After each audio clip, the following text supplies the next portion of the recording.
Lucas 15, 20, para a nossa reflexão. Eu quero falar da minha alegria em poder retornar ao estado de Goiás, retornar a esta região, pela primeira vez aqui no Faina, é isso? Deus seja louvado pela vida do pastor Divino. Deus abençoe os demais pastores aqui presentes. Louvar a Deus pela vida do pastor Ivan, sua esposa, irmã Marlene, casal abençoado. Obrigado pela maneira carinhosa e a capacidade que vocês têm de receber aqui as pessoas que vêm de perto e as pessoas que vêm de longe. Deus abençoe. Eu disse a ele que não é Faina que é longe, é São Paulo que é longe. Ele disse: hoje você veio nos confins da terra. Eu disse: não, pastor, eu moro nos confins da terra, né? Mas é uma alegria poder estar aqui com os irmãos. Agradecer também o irmão Wellington. Eu não sabia que o Wellington tocava contrabaixo. Olha aí, que bênção. Deus abençoe. Obrigado pela maneira tão amável com que você entrou em contato conosco para que nós estivéssemos aqui. Deus abençoe. Muito obrigado. A sua esposa também. Deus abençoe. Louvar a Deus pela vida do cantor Caleb. É isso? Deus abençoe. Se é lá da Umada, lá do pastor Bertier, que alegria poder vê-lo aqui. Deus abençoe. Lucas capítulo 15, versículo 20. Quando achar, diga amém. Antes de ler o texto, eu sei que eu estou abusando de você está em pé, mas a gente estava muito tempo sentado, né? Então, aguenta aí só mais um minutinho. Deus tem nos dado graça para escrever livros. Eu tenho escrito livros de 60 a 80 páginas, porque eu entendo que o que vai fazer diferença na sua vida não são os livros que você tem, e sim os livros que você leu. Alguém disse que um homem que não lê não tem nenhuma vantagem sobre um homem que não sabe ler. Daqui a algum tempo você será o resultado dos livros que você leu e das mensagens que você ouviu. E Deus tem nos dado graça para edificar a sua igreja através de mensagens e também através de livros escritos. Eu tenho aqui 3 livros, 3 lançamentos de minha autoria que irão abençoar muito a sua vida. Modéstia à parte, geralmente quem compra estes livros lê e até relê 1, 2, 3 vezes, porque são livros profundos e de fácil leitura. Não será uma leitura cansativa, mas será uma leitura proativa. Você vai ler até o final e ser abençoado. Eu tenho 2 livros sobre ministério e pregação. O discurso de Pedro, uma análise do sermão que ganhou 3.000 almas. São segredos homiléticos do pregador e da pregação que ganhou 3.000 almas para Jesus, e como aplicar esses segredos na hora em que você for pregar. Homilética é o ramo da teologia disciplinar que estuda a arte da pregação. Pregação é considerada uma arte porque envolve comunicação, oratória e retórica. Mas eu tenho dito que pregação é a única arte que não faz de quem a pratica um artista.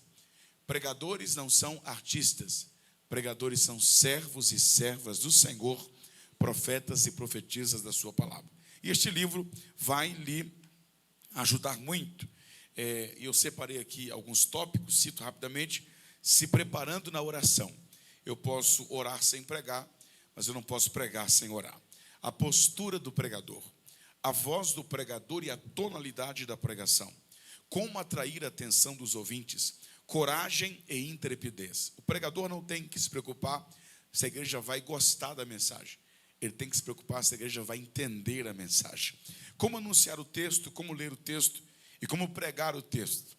Pregação cristocêntrica, como colocar Cristo em qualquer sermão, independentemente do texto que você leu. Como glorificar a Deus através da mensagem, porque o pregador não diz eu. O pregador diz Deus, Deus, Deus. A mensagem pentecostal é aquela que glorifica a Deus. Como explicar a Bíblia usando a própria Bíblia, como aplicar o texto e como atingir o melhor resultado de um sermão. O segundo livro é o livro A Pregação de Jonas, uma análise do sermão mais breve da história. A pregação de Jonas em Nínive não foi de 5 minutos, foi de apenas 5 palavras. Jonas não queria que ninguém se convertesse, mas a cidade inteira se converteu. Às vezes a gente prega 1 hora, quer que todo mundo se converta e ninguém se converte. Jonas pregou 5 palavras, não queria que ninguém se convertesse e todo mundo se converteu. É que o pregador não administra o resultado da pregação. O pregador prega e é Deus quem cuida do resultado. O semeador não saiu a colher, o semeador saiu a semear. Você semeia e é Deus quem colhe a semente. Por último, o livro que escrevi juntamente com a minha esposa, Marta ou Maria. Por que escolher uma, se você pode ser o melhor das duas? Aqui você vai ler sobre servir como Marta e adorar como Maria. Como encontrar o ponto de equilíbrio entre trabalho e adoração. É uma homenagem a todas as mulheres que buscam ter comunhão com Deus em meio a uma vida atarefada. Este livro é sobre ter mãos de Marta e coração de Maria. Ok? Estará à disposição dos irmãos após o culto. Eu creio que haverá uma mesa aqui.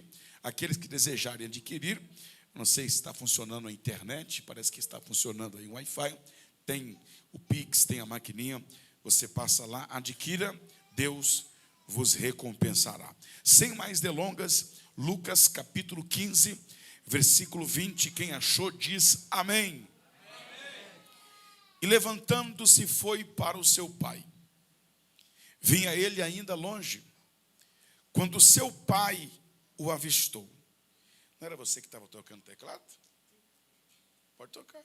Eu já te dei 3 sinais e você não pegou. Você está mais lento que o Wi-Fi aqui da frente. Vamos de novo. Lucas capítulo 15. É brincadeira, viu? Deus abençoe. Capítulo 15, versículo 20. Quem achou diz amém. E levantando-se foi para o seu pai. Vinha ele ainda longe, quando seu pai o avistou. E compadecido dele, correndo, o abraçou e o beijou. Diga forte, o abraçou e o beijou. E o filho disse: pai, pequei contra o céu e diante de ti. Já não sou digno de ser chamado seu filho. O pai, porém, disse aos seus servos: trazei depressa a melhor roupa. Diga forte, a melhor roupa.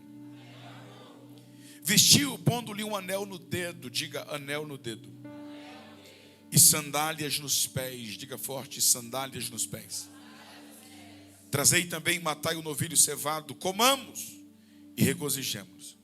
Porque este meu filho estava morto e reviveu.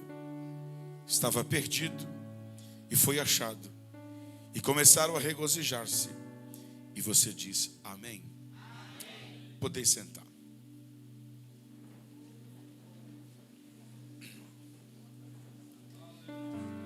Meus amados, queridos irmãos, distintos servos, servas do Senhor, redobre a sua atenção.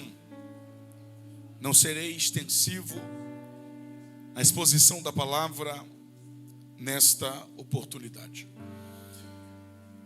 Eu gostaria nesta noite de falar aos queridos sobre o contraste que há entre a lei e a graça. Eu gostaria de fazê-lo com base na história mais famosa que Jesus contou, a saber, a parábola do filho pródigo. A parábola do filho pródigo está mais para a parábola do pai do filho pródigo do que propriamente dito para a parábola do filho pródigo. Isto porque o personagem principal aqui não é o filho. O personagem principal aqui é o pai. A parábola começa falando do pai e termina com o pai falando. Foi o pai que gerou os 2 filhos. Foi o pai que acumulou os bens. Foi o pai que repartiu a herança. Foi o pai que alimentou o novilho. Foi o pai que viu o filho de longe. Foi o pai que se compadeceu do filho. Foi o pai que correu. Foi o pai que abraçou. Foi o pai que beijou. Foi o pai que deu a sandália. Foi o pai que deu as vestes. Foi o pai que deu o anel. Foi o pai que mandou matar o novilho cevado. Foi o pai que deu uma festa para comemorar o retorno do filho pródigo. De maneira que o tema central desta parábola não é a rebeldia do filho maior, não é a rebeldia do filho menor, e nem a hipocrisia do filho maior. O tema central desta parábola é o amor do pai, é o perdão do pai, é a graça do pai. De maneira que esta história não é a história do filho que volta, mas a história do pai que espera o filho voltar. E Jesus inicia esta narrativa dizendo que certo homem tinha 2 filhos, e de repente o mais moço se aproxima do pai e diz: pai, dai-me a parte dos bens que me cabe. O pai não faz nenhuma objeção. O pai reparte a sua herança entre os seus filhos. E o texto diz que passado não muitos dias, o filho mais moço aproximou-se do seu pai e disse: eu vou embora. O texto diz que ele pegou tudo que era seu. Quando o texto diz que ele pegou tudo que era seu, o texto está dizendo que ele vendeu tudo que era seu. Pegou o dinheiro e foi para uma terra distante. Terra distante era como se chamava Roma, a capital do império. De maneira que este jovem, ele vendeu a sua parte na herança, ele vendeu a sua parte da fazenda, ele vendeu a sua parte da casa, ele vendeu a sua parte dos bois, dos cabritos, das ovelhas, pegou o dinheiro e partiu para uma terra distante. E o texto diz que ele vivia ali uma vida dissoluta, isto é, sem prestação de contas. Mas o texto diz que depois que ele consumiu tudo, depois que ele gastou tudo, ou por que não dizermos, depois que ele perdeu tudo, o texto diz que sobreveio àquele país uma grande fome, e ele começou a passar necessidade. Quando ele estava na casa do pai, não passava fome e não passava necessidade. Existem problemas que só irão nos atingir se nós estivermos longe do pai. Enquanto estava perto do pai, não passava fome.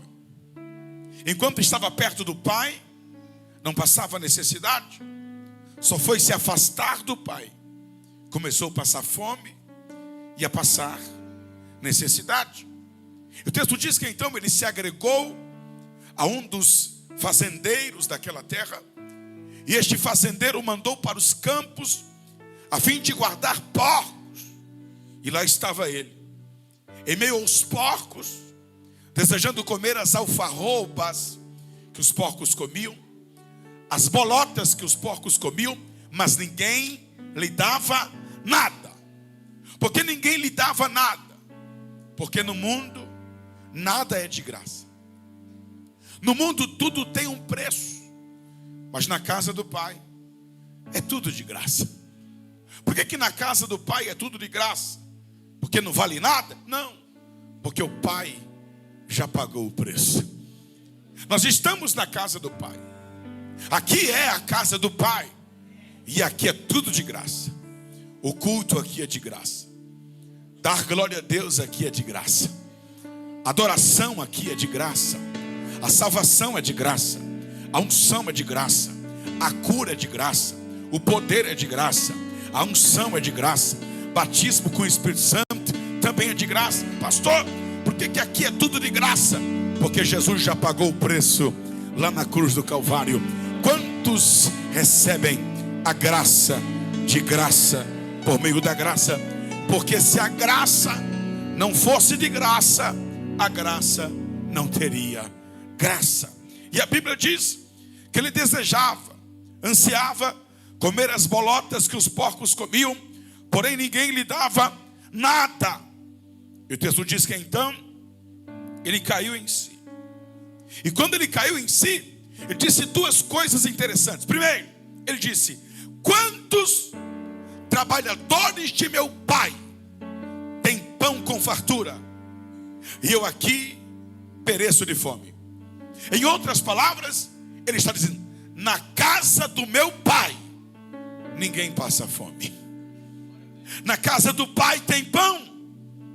De maneira que o que ele está dizendo aqui é que quem tem pai tem pão. E pão fala daquilo que supre as nossas necessidades básicas. Na casa do pai tem providência.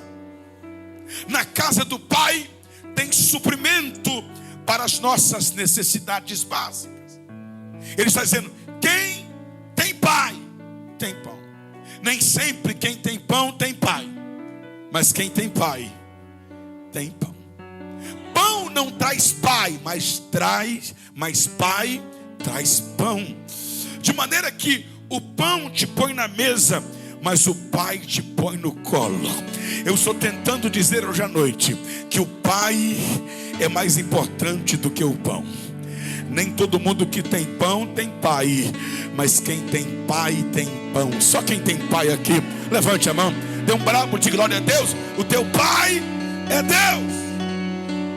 E na casa do pai ninguém tem necessidade de pão. A segunda coisa que ele diz, que é muito interessante, ele diz: quantos trabalhadores de meu pai? Diga forte: meu. Diga mais forte: meu. Meu é um pronome, a saber, um pronome possessivo. Um pronome possessivo é aquilo que você fala sobre aquilo que você tem, sobre aquilo que lhe pertence, sobre aquilo que é seu. E o que eu acho interessante é que o texto acabara de dizer que ele havia perdido tudo. Mas aquele que havia perdido tudo, agora está dizendo: meu pai. Alguém já entendeu? O texto acabara de dizer que ele havia perdido tudo. Perdeu a casa, perdeu a fazenda, perdeu os bois, perdeu os camelos, perdeu os cabritos, perdeu as ovelhas, perdeu o ouro, perdeu a prata, perdeu o dinheiro, perdeu a roupa, porque naquele tempo roupa era algo caro. Antes dele começar a passar fome, certamente ele vendeu a roupa, perdeu as sandálias, ele perdeu tudo. Mas o texto diz que ele disse: meu pai. Como quem diz: a casa não é mais minha. Alguém está entendendo? A fazenda não é mais minha. As ovelhas não são mais minhas. Os cabritos não são mais meus. Mas o pai continua sendo meu pai. Em outras palavras, ele está dizendo: perdi tudo, mas não perdi o pai. E quem tem pai tem tudo. Oh glória. Vou repetir para ver se você aumenta o volume do glória. Ele perdeu tudo, mas não perdeu o pai. E quem tem pai tem tudo. Só quem tem pai aqui, levante a mão. Pelo amor de Deus, não perca o pai. Será que você pode me ajudar a pregar? Você prega muito melhor do que eu. Então dê um toque nesse crente do teu lado, à tua direita e à tua esquerda. Só se você tiver comunhão com ele. E diga: perca o tudo, só não perca o pai. Diga: perca tudo, só não perca o pai. Abra mão de tudo, só não abra mão do pai. Você pode perder casa, pode perder carro, pode perder ouro, pode perder prata, pode perder dinheiro, pode fazer perder fazenda. Pelo amor de Deus, só não perde o pai, porque o pai é o nosso bem mais precioso. Quem ainda tem um pai, levante a mão. Só quem ainda tem o pai. Ele está dizendo: perdi tudo, mas não perdi o meu pai. Levantar-me-ei, irei ter com meu pai. E lhe direi: pai, pequei contra o céu diante de ti, já não sou digno de ser chamado seu filho. Faze-me como um dos teus trabalhadores. faze-me como um dos teus escravos. O texto diz que então, levantando-se, foi para o seu pai. E o texto diz que vinha ele ainda longe, quando seu pai o avistou. Interessante. O texto está dizendo, pastor Ivan, que o pai viu o filho de longe. Parece simples, mas não é. O texto está dizendo que o pai reconheceu o filho de longe. Quanto tempo o filho pródigo estava fora? O tempo de engordar um novilho. Quanto tempo se leva para engordar um novilho? Vamos colocar aí 1 ano e meio. Como é que é? Hoje anda ligeiro, né? Mas naquela época, 1 ano e meio para engordar um novilho, de forma bem gradativa e natural. Pois bem, 1 ano e meio foi o tempo aproximadamente que o filho pródigo ficou fora. E durante esse tempo ele passou fome, ele passou necessidade. De maneira que o que eu estou tentando dizer é que quando o filho pródigo voltou, ele estava irreconhecível. Foi gordo, voltou magro. Foi com o cabelo cortado, voltou cabeludo. Foi com a barba feita, voltou barbudo. Foi bem vestido, voltou maltrapilho. Foi calçado, voltou descalço. Ele estava irreconhecível. Mas o texto diz que o pai o reconheceu de longe. A pergunta é: como foi que o pai reconheceu o filho de longe? Será que o pai reconheceu o filho de longe pela roupa? Claro que não. Será que foi pelo rosto? Claro que não.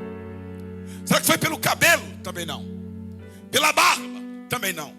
Será que ele reconheceu o filho de longe, quem sabe, pelo seu porte físico? Também não.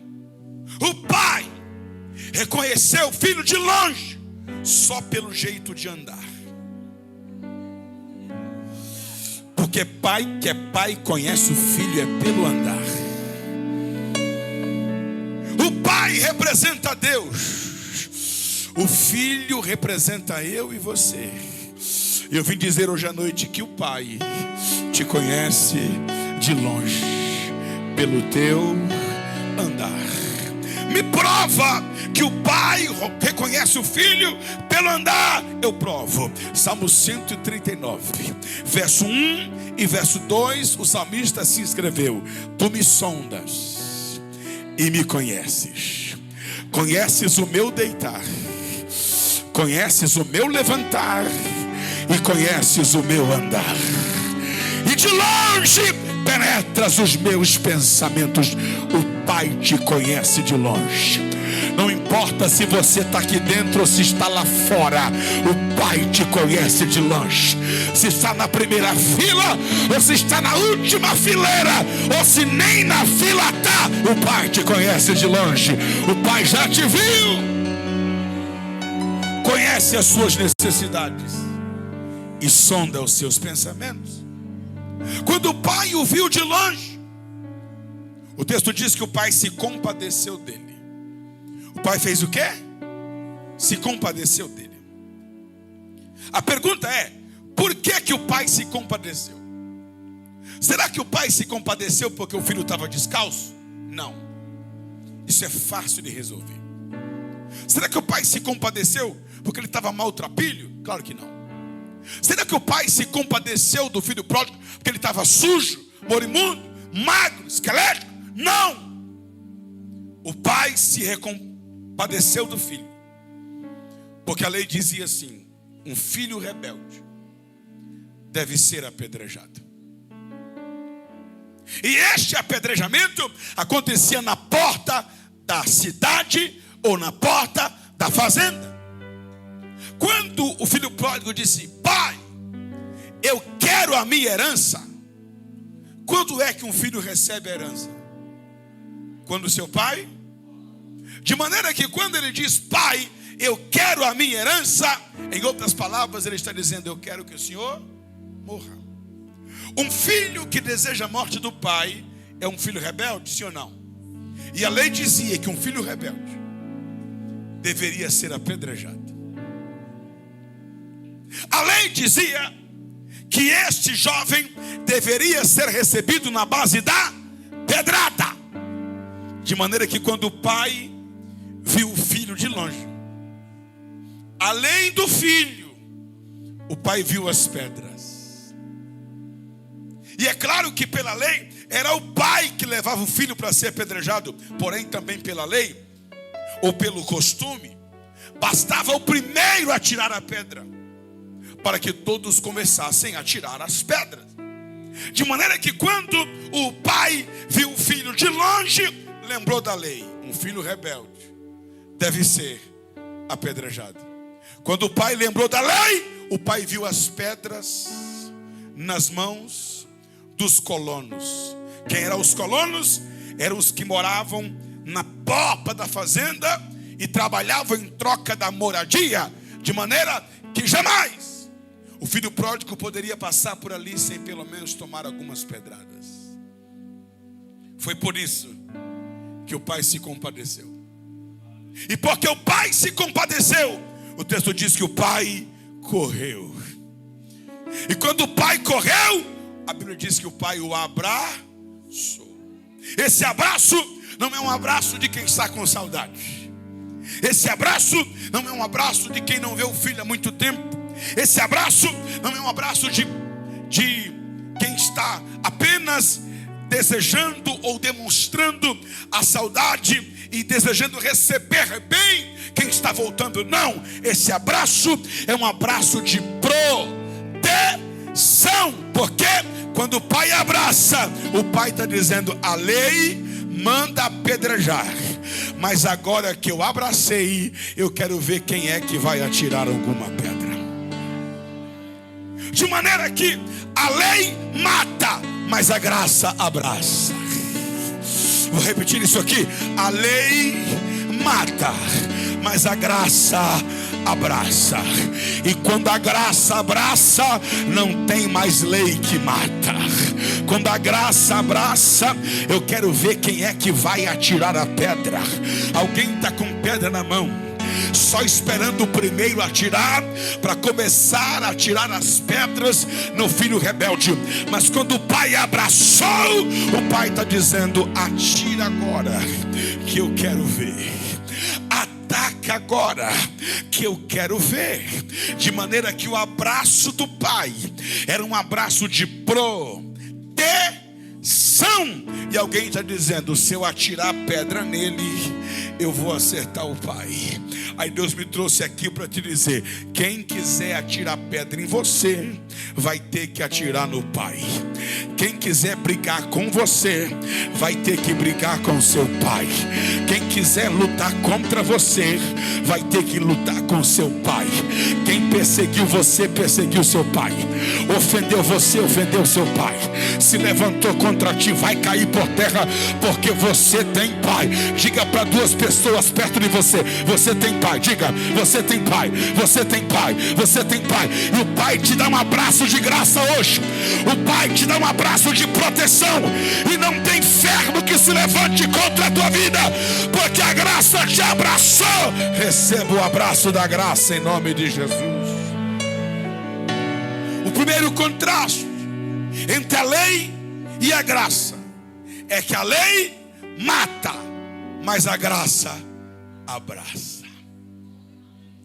Quantos aqui já foram abraçados pela graça? Protegidos do rigor da lei pela graça. A segunda coisa que o pai fez, depois de abraçar o filho, a Bíblia diz que o pai o beijou.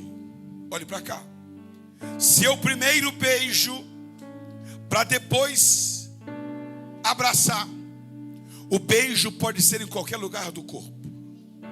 Mas se eu primeiro abraço para depois abraçado beijar, só sobra um lugar para beijar. Qual? o rosto. De maneira que quando o texto diz que o pai abraçou e beijou, o texto está dizendo que o pai lhe deu um beijo no rosto. Na cultura judaica existiam 3 beijos significativos. Número 1, beijo nos pés. Número 2, beijo nas mãos. Número 3, beijo no rosto. Os reis eram beijados nos pés. Os profetas eram beijados nas mãos. Mas somente os sacerdotes eram beijados no rosto. O pai representa Deus. O filho somos nós. Quando o pai o abraça, o pai o protege. Quando o pai o beija, o pai o promove. Porque o beijo sacerdotal era o beijo no rosto. Espiritualmente falando, o pai é Deus, o filho somos nós. O beijo no rosto é Deus dizendo: você estava no chiqueiro, mas hoje tu é sacerdote. Você estava no lamaçal do pecado, mas hoje tu é sacerdote. Você estava no vício, mas hoje tu é sacerdote. Você estava nas drogas, mas hoje é sacerdote. Você estava no álcool, na bebida, na cachaça, no cigarro, mas hoje tu és sacerdote. Quem aqui nasceu na igreja? Levante a mão. Quem aqui nasceu no evangelho? A minoria. Agora, quem aqui um dia aceitou Jesus? Levanta a mão. Quem um dia? Então dê glória a Deus. Tu estava no chiqueiro, mas hoje tu é sacerdote.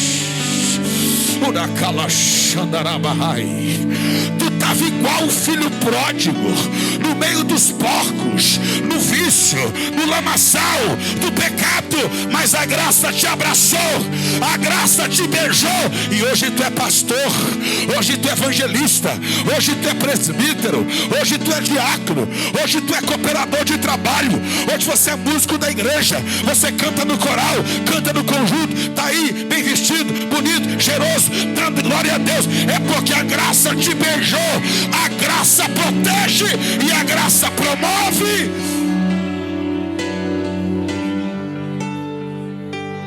Sacerdote somos todos nós. Número 1, a graça abraça. Número 2, a graça beija. Qual a diferença do abraço para o beijo? Lá vai. Quando você abraça alguém, quem já tomou um abraço e ficou com o cheiro da pessoa? Levante a mão. Outro dia eu viajei. Lá na viagem eu comprei um perfume diferente. Aí eu passei o perfume, cheguei em casa com perfume diferente. Minha esposa olhou para mim: que cheiro é esse? Eu disse: está aqui, é o perfume que eu comprei. Porque quando você abraça alguém, o cheiro que está em você passa para a pessoa. Agora o beijo é o contrário. O beijo você suga. Quando você beija alguém, ó, você sugou. De maneira que abraçar é pegar o que é meu e dar para o outro. Beijar é pegar o que estava no outro para mim. Jesus nos abraçou e nos beijou. Não entendi, pastor. Ele nos deu a bênção que era dele e nos tirou a maldição que era nossa. Quem está entendendo essa palavra, levante a mão. A graça abraça e a graça beija. Quando a graça abraçou, Jesus nos deu o que era dele. Quando a graça nos beijou, Jesus tirou de nós o que nos pertencia. E o que era dele, a bênção. O que era dele, o céu. O que era dele, o Espírito Santo. O que era dele, a salvação. E o que era nosso, o inferno. O que era nosso, a maldição. O que era nosso, a morte. O que era nosso, a cruz. Mas a graça nos abraçou e a graça nos beijou. Ele te deu o que era dele, e o que era seu, ele pegou para ele. Lembra de Jacó? Jacó tomou o que do seu irmão? Jacó tomou o que do seu irmão? A bênção. E quando Esaú chegou para pegar a bênção que era dele, Isaac disse: teu irmão já tomou tua bênção. E agora? Não sobrou nem mais uma bênção. Sobrou nada, levou tudo. Sobrou nem um pouquinho de bênção. Ele já levou tudo. E o que o Senhor tem para mim? Só sobrou maldição. Jesus é o nosso Jacó. A diferença é que Jacó tomou a bênção de Esaú. Jesus tomou a nossa maldição.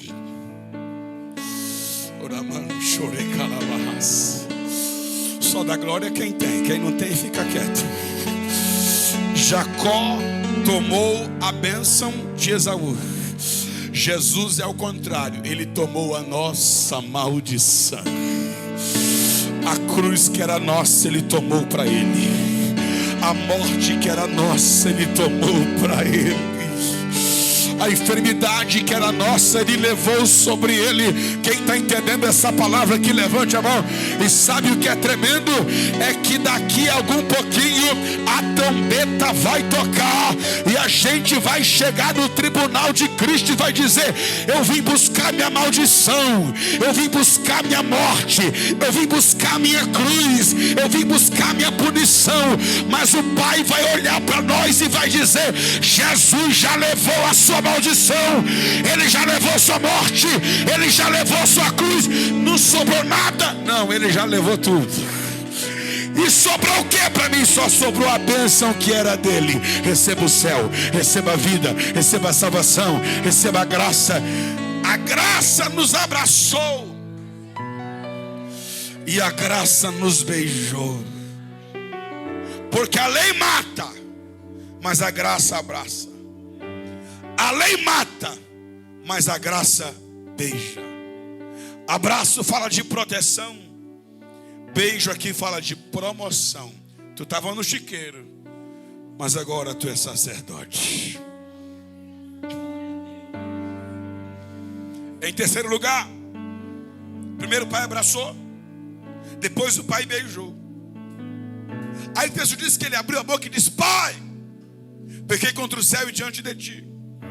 Já não sou digno de ser chamado teu filho. Quando ele abre a boca para pedir para ser escravo, o pai tapa-lhe a boca e manda buscar um par de sandálias. Por que o pai mandou buscar um par de sandálias? Simples.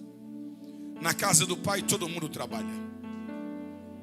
Na casa do pai escravo trabalha e filho também trabalhava. Se você chegasse há 2000 anos atrás em uma fazenda, você ia encontrar todo mundo trabalhando. Os escravos estavam trabalhando e os filhos também estavam trabalhando. E a única diferença entre os escravos e os filhos é que o escravo trabalhava descalço, mas o filho trabalhava calçado. Quando ele abre a boca para pedir para ser escravo, o pai diz: trazei um par de sandálias e coloca nos pés, como quem diz: aqui você não é escravo, aqui você é filho. Mas eu pequei, mas ainda é filho. Eu fui embora, mas ainda é filho. Eu gastei tudo, mas ainda é filho. Infelizmente existe ex-marido, infelizmente existe ex-mulher, mas eu nunca vi um ex-filho. Eu nunca vi um ex-filho. Deus está dizendo para alguém esta noite: não importa o que você fez, você ainda é filho. Não importa o quanto tempo você está longe, você ainda é filho. Eu pequei, mas você ainda é filho. Receba um par de sandálias. Por quê, pastor? Porque a lei mata, mas a graça abraça. A lei mata, mas a graça beija. A lei mata, mas a graça calça. Eu dou glória a Deus esta noite, porque eu estou abraçado pela graça, beijado pela graça e calçado pela graça. Só quem tem as sandálias da graça. Abraço, proteção. Beijo, promoção. Sandália, filiação. Restituição. A lei mata, mas a graça protege. A lei mata, mas a graça promove. A lei mata, mas a graça restitui. Recebe um par de sandálias. Você ainda é meu filho. E o texto diz que não parou somente nas sandálias. O pai diz também: trazei a melhor roupa. Sabe o que era a melhor roupa? A melhor roupa era a túnica talar. O que era a túnica talar? Era a túnica de manga comprida. A túnica de manga comprida era a túnica que o pai dava ao filho primogênito. Quando o pai manda buscar a melhor roupa, o pai está dizendo: tragam-me a túnica da primogenitura. Mas pai, esse aí não é o primeiro, esse aí é o último. Só que os primeiros serão os últimos, e os últimos serão os primeiros. O pai manda buscar a melhor roupa, a túnica da primogenitura, e diz: vestiu. Agora olhe para cá. O filho pródigo saiu de casa vestido, sim ou não? Mas ele voltou para casa despido, de maneira que o pai não o vestiu. Porque vestir é vestir a primeira vez. Revestir é vestir de novo. Ele já havia sido vestido, mas por causa do pecado ele foi despido. E agora ele será revestido. Então a lei mata, mas a graça abraça. A lei mata, mas a graça beija. A lei mata, mas a graça calça. E a lei mata, mas a graça veste. A graça reveste. A Bíblia diz que todos pecaram e despidos estão da glória de Deus. Mas a Bíblia diz que Jesus é o Cordeiro que morreu para que nós pudéssemos ser revestidos com vestes de glória, com vestes de louvor. A graça nos abraça, a graça nos beija, a graça nos calça e a graça nos veste e nos reveste. Seja revestido da glória de Deus agora. Seja revestido do poder do Espírito agora. Porque Jesus disse aos seus discípulos: esperai em Jerusalém, até que do alto sejais revestidos. Revestidos. Revestido. No Éden nós fomos despidos, mas na cruz nós fomos revestidos, revestidos, revestidos com vestes de glória. Outro dia eu dava uma aula de escatologia. O assunto era o arrebatamento. E a Bíblia diz então que quando a trombeta tocar, nós teremos um corpo glorificado. Ele estava falando sobre isso. De repente um aluno levantou o dedo e disse: pastor, quando a trombeta tocar e a gente for arrebatado, a roupa vai ou a roupa fica? Eu disse: como é que é a pergunta? Ele disse: pastor, eu quero saber, quando a trombeta tocar e a igreja for arrebatada, a roupa vai ou a roupa fica? Eu olhei para ele, cocei a cabeça e disse: a roupa fica. Ele disse: não, pastor, eu quero com base bíblica. Eu disse: então lá vai. Lembra quando Elias foi arrebatado? Elias subiu, mas a roupa ficou. A Bíblia diz em Timóteo: nada trouxemos para este mundo e nada levaremos dele. Ei, quando a trombeta tocar, vai ficar casa, vai ficar carro, vai ficar prédio, vai ficar dinheiro, mas a igreja preparada vai subir para a glória celestial. Nada trouxemos, nada levaremos. Aí ele olhou para mim, arregalou os olhos e disse: pastor, se a roupa fica, como é então que a gente sobe? Eu disse: fica tranquilo, o corpo glorificado já vem com acessório, vestes brancas.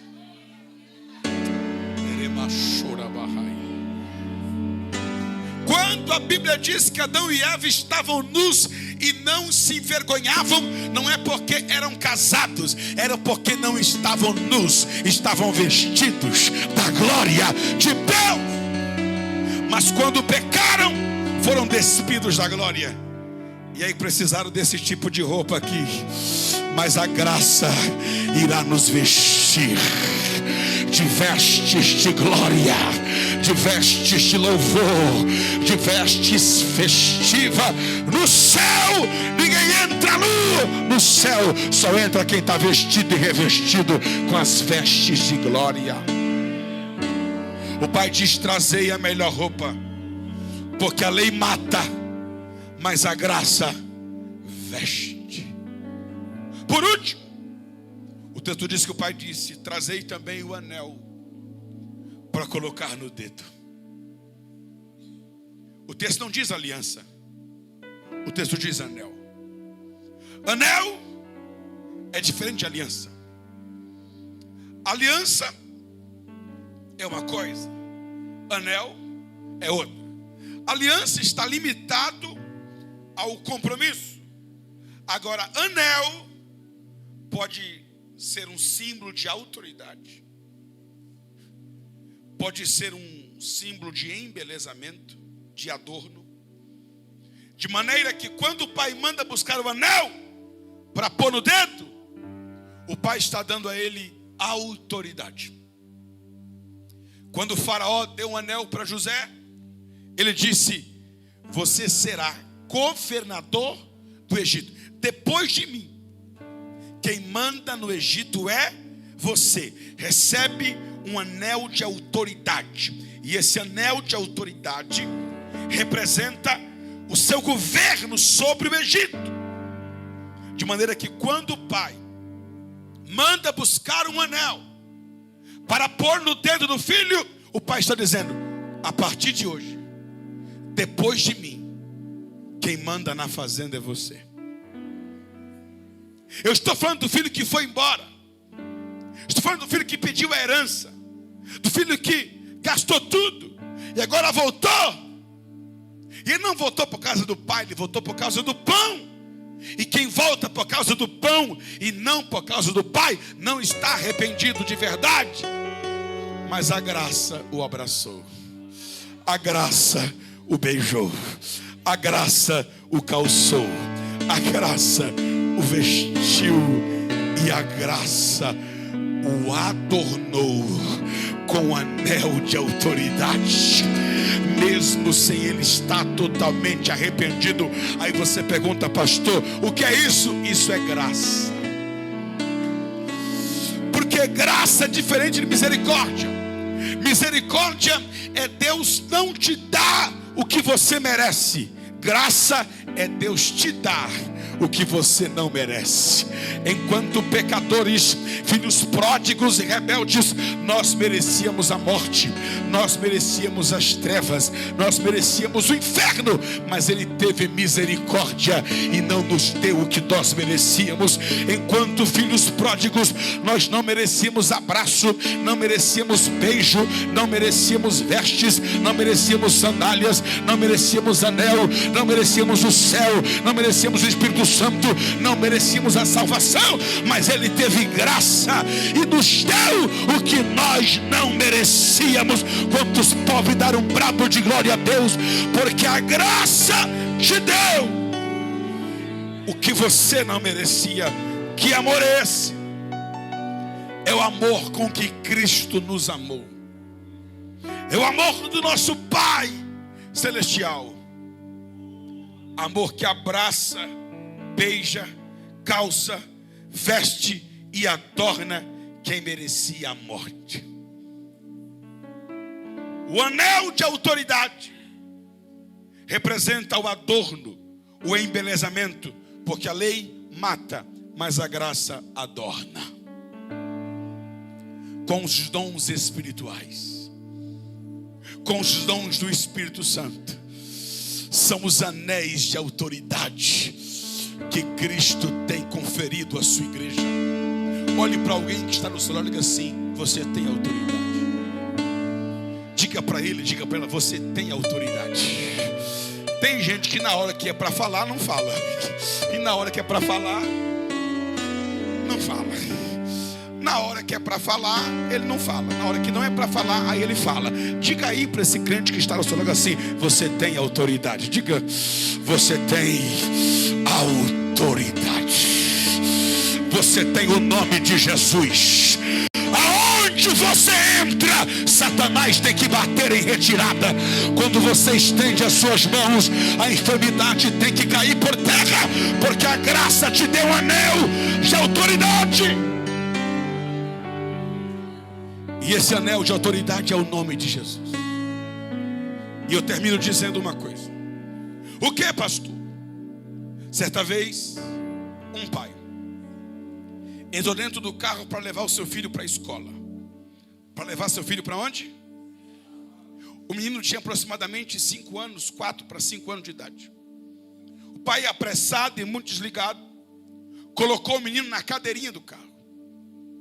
Ele colocou o cinto da cadeirinha no menino, mas esqueceu de colocar o cinto do carro na cadeirinha. De maneira que o menino ficou preso na cadeirinha, mas a cadeirinha ficou solta. Apressado, em alta velocidade, naquela pista. Quando o pai chegou em um cruzamento, que ele foi fazer o cruzamento, ele fez o cruzamento um pouco com a velocidade alta. E ele também não tinha travado a porta para abrir por dentro. Quando de repente aquele menino de 4 anos de idade, preso na cadeirinha solta, no que o carro fez o balanço por causa da curva, ele se apoiou na maçaneta. E quando ele se apoiou na maçaneta, ele puxou. E quando ele puxou, a porta abriu. Quando a porta abriu, ele saiu rolando pista adentro, com cadeirinha e tudo. Parou no meio da pista. Quando o pai viu aquilo pelo retrovisor, ele parou o carro, olhou pelo retrovisor. Quando ele olhou pelo retrovisor, estava vindo um carro em alta velocidade na direção do seu filho. Ele saiu correndo. De repente, a um palmo da cabeça do filho, aquele carro que vinha em alta velocidade parou. Quando o carro parou, a primeira coisa que ele fez foi abraçar o menino, soltou da cadeirinha, viu se estava bem, só tinha alguns arranhões. Quando ele viu que o filho estava bem, ele correu para a janela do carro e disse: moço, obrigado. Obrigado porque você conseguiu parar esse carro. Se você não tivesse conseguido parar esse carro, agora meu filho estaria morto na rodovia. Muito obrigado porque você conseguiu parar esse carro. O motorista, assustado, com as 2 mãos no volante segurando, olhou para ele com os olhos arregalados e disse: eu nem vi o seu filho.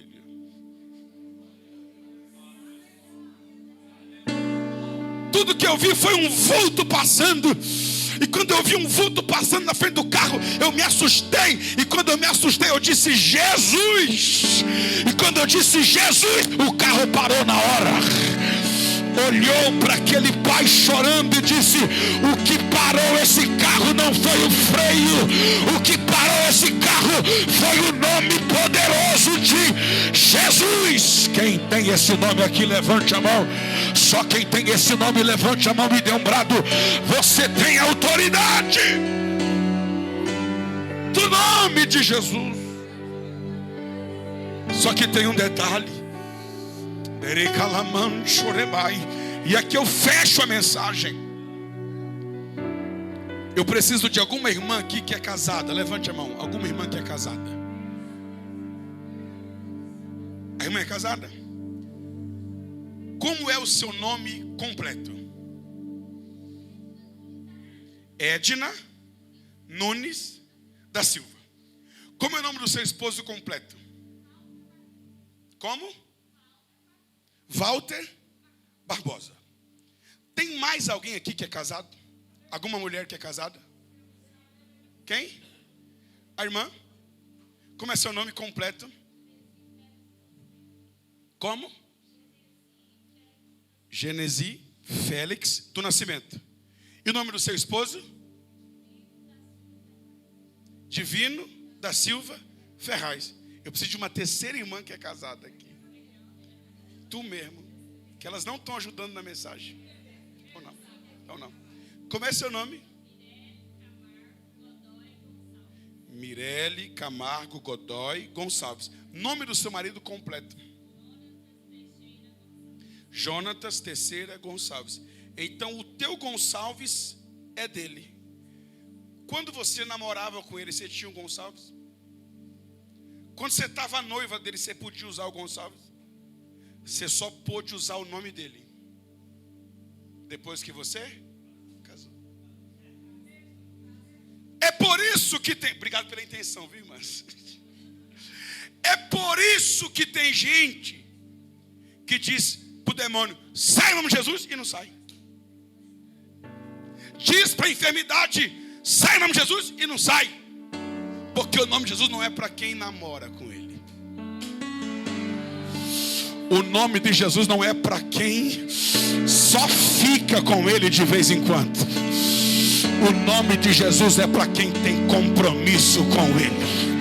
O nome de Jesus é para quem está casado com ele. Quem está entendendo essa palavra? Anel de autoridade é autoridade para usar o nome de Jesus. Quem está entendendo essa palavra, fica em pé dando glória a Deus. Você está casado com ele, você tem compromisso com ele, então recebe o anel de autoridade. Recebe o anel de autoridade. Recebe o anel de autoridade. Cadê o cantor? Se prepara aqui. Quantos foram abraçados pela graça? Quantos foram beijados, promovidos pela graça? Vestidos, calçados, adornados, revestidos de autoridade através da graça.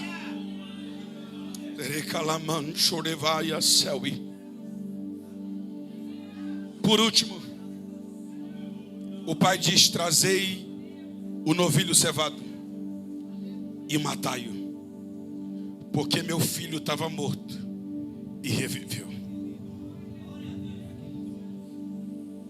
E começaram a regozijar-se. A lei dizia: mata, mas a graça dizia: abraça. A lei dizia: mata, mas a graça dizia: beija. A lei dizia: mata, mas a graça dizia: veste. A lei dizia: mata, mas a graça dizia: calça.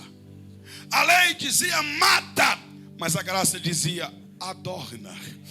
E por último, para você dar o maior glória a Deus da noite, a lei dizia: mata, mas a graça dizia: dá uma festa. quem crê que é noite de festa. Feche os seus olhos, só quem crê que é noite de festa. Curve a sua cabeça, só quem crê que é noite de festa. A graça nos dá uma festa. Vai ter festa na sua casa. Glória, som. Vai ter festa no seu ministério. Vai ter festa na tua chamada. Não.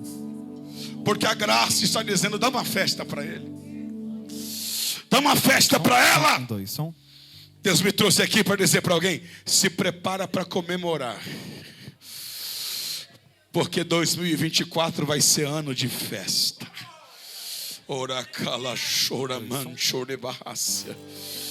Feche os seus olhos, coloque a mão no seu coração.